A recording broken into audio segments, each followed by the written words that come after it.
invite you to tune in to My Air, A.I.R. with Tracy Newbill-Etheridge, y'all. That's me. I'm the one and the only Tracy Etheridge. Yes, baby, that's me. Thank you for tuning in to My Air, A.I.R. with Tracy Newbill-Etheridge, y'all. That's me. I'm the one and the only Tracy Etheridge. Thank you for tuning in. I have the amazing, my beautiful bold ball sisters. I call them my beautiful ball besties, honey. My baldy besties. That's what we call each other. I have two of them here with me to share their journeys on how they're living with alopecia. Yes, we bald, but we still rocking our crowns and we rocking it unapologetically. So I have two of my sisters here. I have Crystal Edwards, all the way from Georgia, Fairburn, Georgia. Yes, baby, all the way from Georgia. And then I have my other sister, all the way from Cross, South Carolina, Octavia. Did I say that right? Octavia Cohen. She is in the building, all the way from Cross, South Carolina. I want them to come and share with you guys on their own journey on how they're living with alopecia. Yes, y'all have heard my story, and I've said it over and over again. But I want to bring my own sisters to My Air to share their journeys on how they're living with alopecia. So who we gonna be first? Who's gonna be first? I'll be first. Okay, Miss Crystal. So we got Miss Crystal Edwards all the way from Fairburn, Fairburn, Georgia. See, I done put you in South Carolina, girl. You in Georgia, honey. You a Georgia girl. Oh my God. So yes, I want you to share with the people on what is your diagnosis of alopecia and how long have you been rocking your crown. But first of all, I want you to tell, if I may ask, how old are you? I know a lot of people don't like to hear that. I know a lot of people say, don't be asking me my age. But I want you, because you don't look your age. That's what I want the people to see, that you don't look your age. So tell the people, how old are you? Okay. I am 71 years young, and I'll be 72 March the 11th. Wow, girl. You have you don't see no 71, 72 on you. You every bit of 32. You know that thing say when they say 72 is the new, and then they go back to another younger age. Well, honey, you 71, but you go back to 32. I'll take it. I'll take baby. it. I tell you, girl, you rocking it. You are so rocking it, especially when I see you, doing your line dancing, and oh my God, you be doing it, girl. You do it better than me. Cause half of the line dances I don't even know, and you be rocking it. So, girl, you got me. You got me right there. But I want you to share with the people how what is your diagnosis with alopecia, and how long have you been rocking your crown, and I want you to tell your story. Okay. Well, at around 13 is when I started noticing that I had the long hair, and it started coming out at the top. Okay. And my mother took me to doctors, and they shine lights. They injected my head with, I have no idea what it was, but none of it worked. So I just went through braiding it, getting it braided, curls, and I could push it up, cover up the top. I mean, I did all kind of cover-ups there was. My family was all with me, no matter what. Yeah. And I had nowhere to go or to anyone to talk about being bald or losing my hair. Because, we all wanted to have long, pretty hair or a head full of hair at that time. So I just dealt with it when I was in Jersey. Then I moved to Georgia. now that's when the change came, a real change in my life, because now when I'm picked up at the age of 50, I moved all the way to Georgia. Okay. And I just have some relatives here, but some friends, but not everybody. So I met a guy, of course. Yes. And he was bald. He was bald. And I was still covering up when I was with him. I put the scarves on. I had the scarves looking kind of cute and the hair was coming down. Okay. He said, why are you doing that? And I said, well, my hair is out at the top. He said, well, you need to just shave it off. I was like, oh, not me. I'm not shaving my head. But he did. He shaved my head and showed me how to do it, how to shave, what to buy. He did everything for me. And I started getting used to it. So I've been rocking it for now 21 years. Wow. Since I've been down here. And I felt alone, even though I would walk into a place and I'm the only one with a bald head. I thought I was unique, you know? That's right. But now, because it's more accepted and there's more women that have come out with it, I walk into a place and there's like about 10 other bald-headed women in there with husbands and everything. So I'm not that, I don't feel that special, but I am still special. Exactly. This group here, by being on Facebook, where I'm allowed to meet you, Tracy, and Octavia, I have experienced so many other things that have really opened me up. Because when Octavia had me up there and I did the calendar, I thought I was the beautifulest woman in the world. I was the oldest. But I thought I was beautiful because she treated us so well. And I just was in a different time frame. And now I'm just rocking. And I tell people, I have had women come to me and say that their hair is out. They want to be, you know, how can they be bald? Right. You know, and I just tell them that it's not an easy thing because society makes it where you got to have hair. Right. And they got to realize you don't have to have hair, but it's a very conscious thing that you have to be able to accept it before you can go bald. That's right. Because you got to rock it. You got to have confidence. You got to, when people look at you and, you know, and I get the, oh, you had cancer. No, baby, I ain't had no cancer. Do you have cancer? That's right. You know, and it's like, but men come up to me, tell me that I'm beautiful. I've had women, I take my hat off. I say, hey, sis, I'm just like you. Let's take That's right.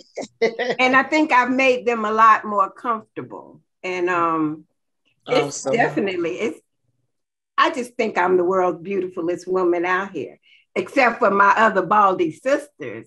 That's right. That's right.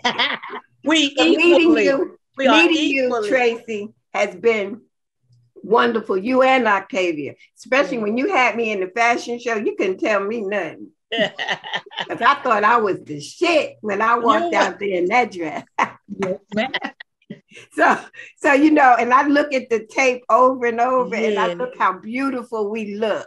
We look so beautiful coming out there. Yes. I'm just happy. You know, I'm just a happy person now. Awesome. And I love my line dancing. You know, I dance you do. all over.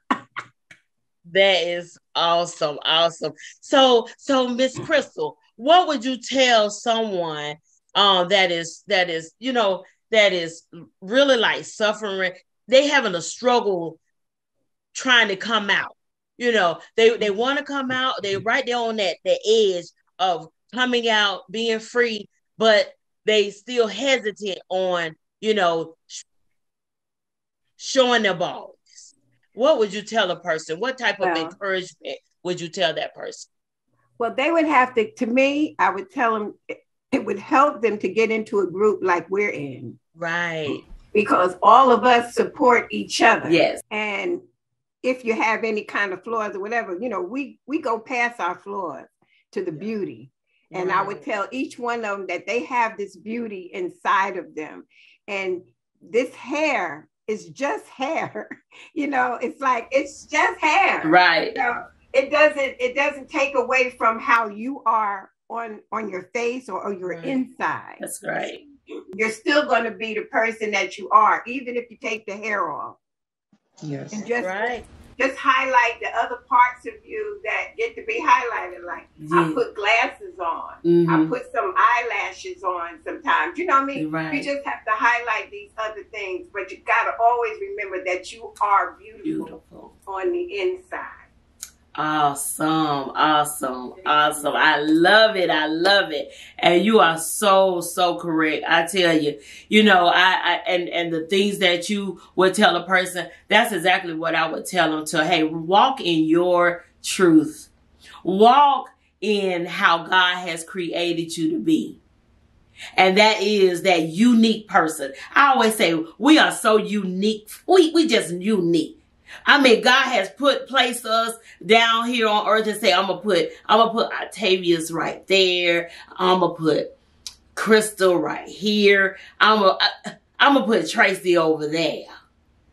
And he want us to rock it. He want us to just, you know, show everyone that, you know, we are bold and we are strong in our own skin.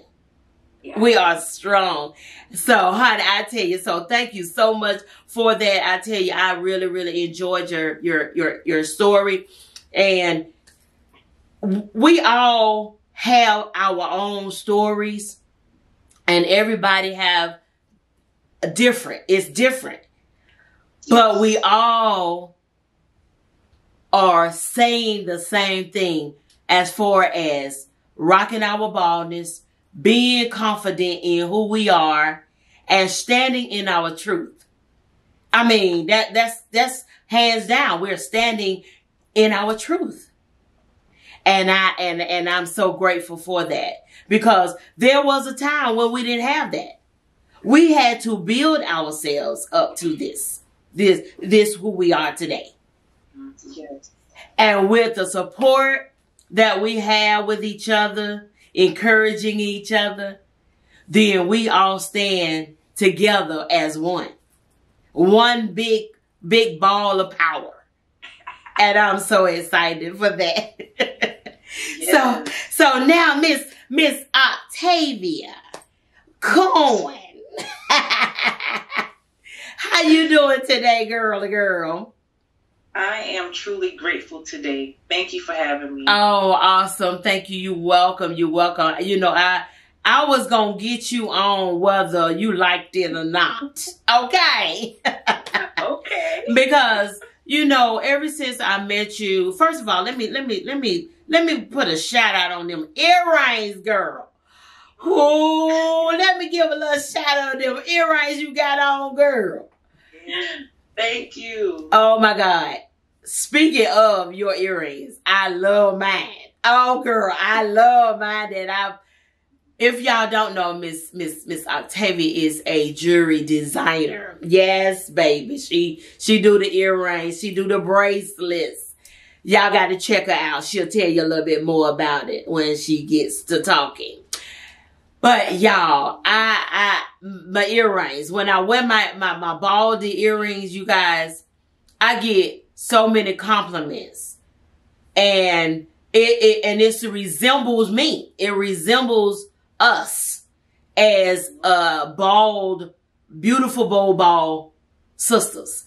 And when I wear them, I be like, yes, honey, yes. Y'all see them. Y'all see them. So I would definitely want to, hey, put that shout out on the earrings, girl. And she would tell you a little bit more about what she does with her jewelry designs and how you can get connected with her. But first, I want you to tell a little bit about your alopecia story. I want, you know, them to hear, you know, what was your diagnosis? How long you been rocking your baldness? And was it a struggle before you decided, you know, okay, I'm here now. I'm here. Because there was struggle with me. So it wasn't, you know, I cut my hair off and boom, I'm okay. I got all this confidence. We had to work our way into this confidence that we have.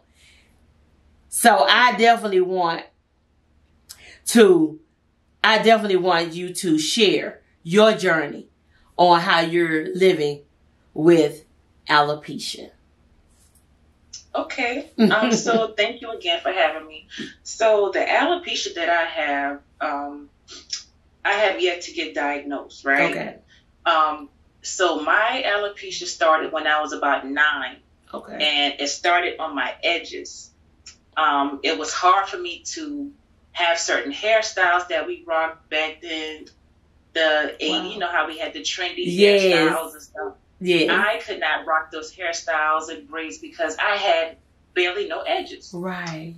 So here comes the cover-ups, the how they say, the bang, yeah. the banging. So it was the banging for me. Yes. Because, you know, everything, I had long hair. It's just, it was thin around my temple and my edges. Okay.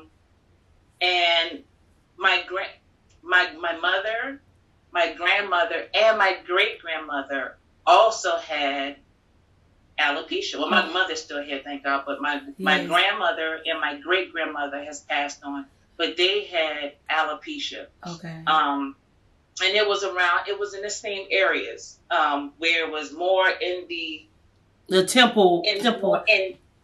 Yes, okay. But it was deeper within. It's almost like my great-grandmother had a mohawk. Okay. That's how bad it was. But we never got diagnosed. I had gone to a dermatologist back in 2014, I believe, and I had locks. My locks were in the middle of my back. And then I noticed that, well, my edges were always thin. However, I noticed that the crown started thinning. And I had a heavy load with being a full-time parent, okay, a student, and also working in my community. So it was a lot of stress, and then my hair was heavy. Wow. So I figured that from the weight of the hair and the stress, it was causing that tension. Right. And then I decided to cut it because I was like, well, I had the locks for 6 years.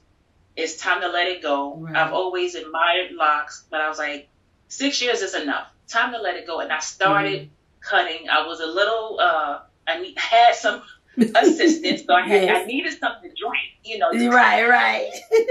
Finalize the decision. So I started in the back cutting, and I was like, you know what? Let me just go ahead.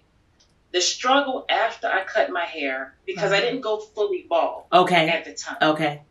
I was still trying to rock, kind of ease into it. I had the little Usher mohawk, and then the waves and the little funky parts. Right. And then even with the barber, I was barbershop hopping. Okay.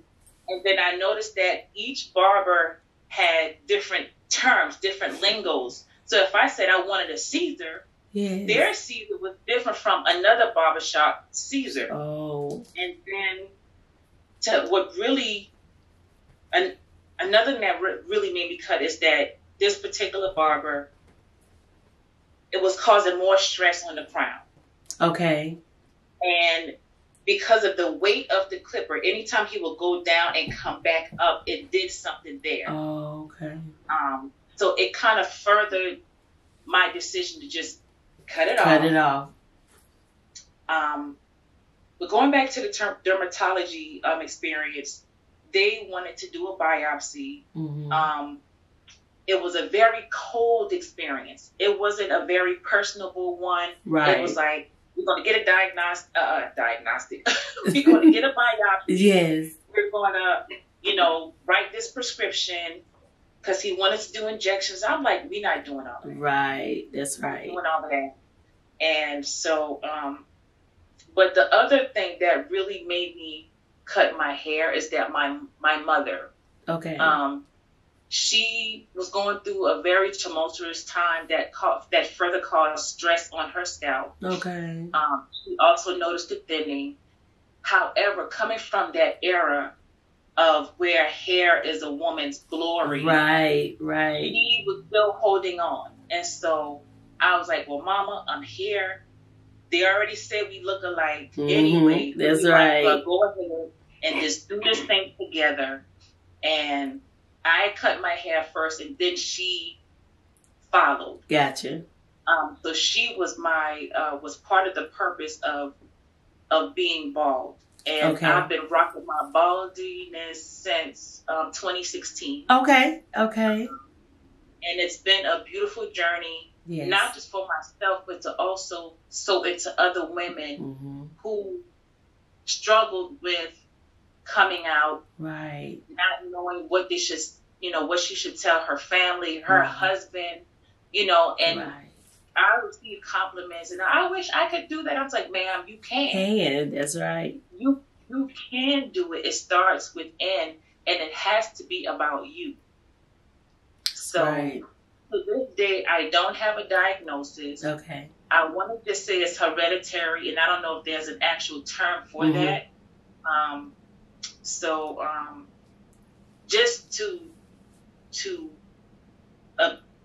Just to get the knowledge, what I would do, and I still plan to see a trichologist to get the right term for what you right. Yeah. Oh, okay. So let me ask you this. So what would you tell a person that is struggling, trying to come out, still on the edge? I'm not ready, but I need to. What would you tell that person? I would tell her to go within, right?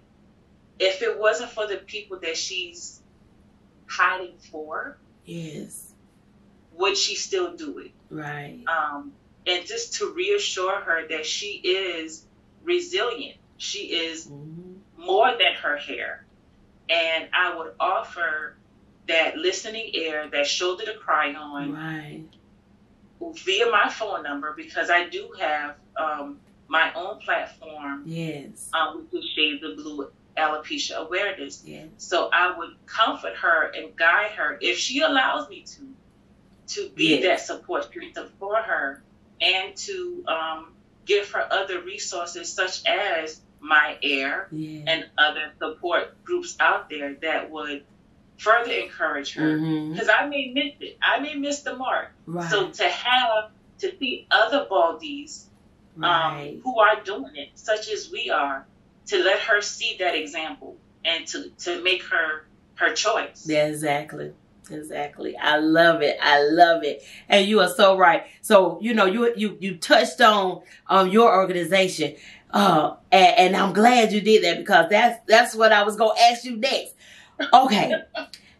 Cause you have your own platform, and that's what, this is my platform, my A.I.R, but I also want to, share my platform with your platform, to let people see and know that there's other support groups out here for you besides my A.I.R. Yes, I have a My A.I.R Foundation, but I also have sisters that have their own foundations and their own organizations that I want to share as well. So I definitely want, you to share your organization with the people, because you never know, someone may be tuned in that is in your area that's not in my area, and they want to connect with you.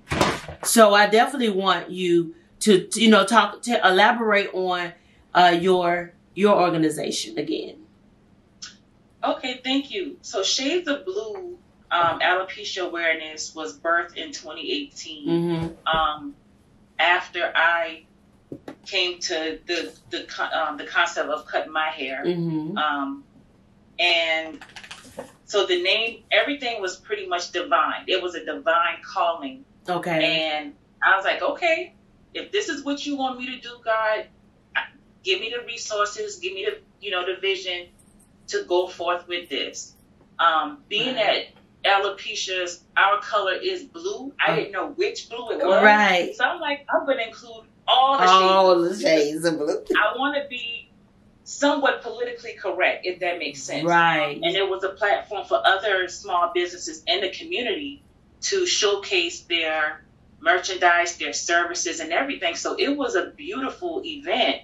From there, I started the Facebook group and then really showing who I am. And then that's when I saw y'all. It was like a plethora of beautiful, bald people. And I'm like, where did y'all? Like, it was a beautiful thing. Thank you for taking the time to talk with us, to share your journeys on how you're living with alopecia. Thank you, y'all, so much. I am so grateful. So with that being said, you guys, I want to again thank you for tuning in to my A.I.R, A-I-R, and A.I.R stands for, you guys, alopecia is real. So I want to thank you for tuning in. You can tune in every Saturday at 9:30 a.m. on Watch Fox 57 in Columbia, South Carolina, or Sundays at 10 o'clock a.m. on Fox 31 in Albany, Georgia. Again, I say thank you. But if you can't tune in at those times, set your DVRs so you can tune in later. Again, I say thank you for tuning in to My Air with Tracy Newbill-Etheridge. Y'all have a great one. Bye-bye. Greetings. My name is Tracy Newbill-Etheridge. If you are starting a business, have an existing business, or want to expand your business, contact Erica, your favorite agent, today. Thank you, Tracy. My name is Erica Edmond, better known as Erica, your favorite agent. As Tracy stated, if you start a business, have an existing business, or expanding your business, please contact me today so we can make sure you have proper coverage today. I am licensed in multiple states. Please contact me at 404-596-8461 or 803-550-9928. Look forward to talking with you. Take care. Be blessed.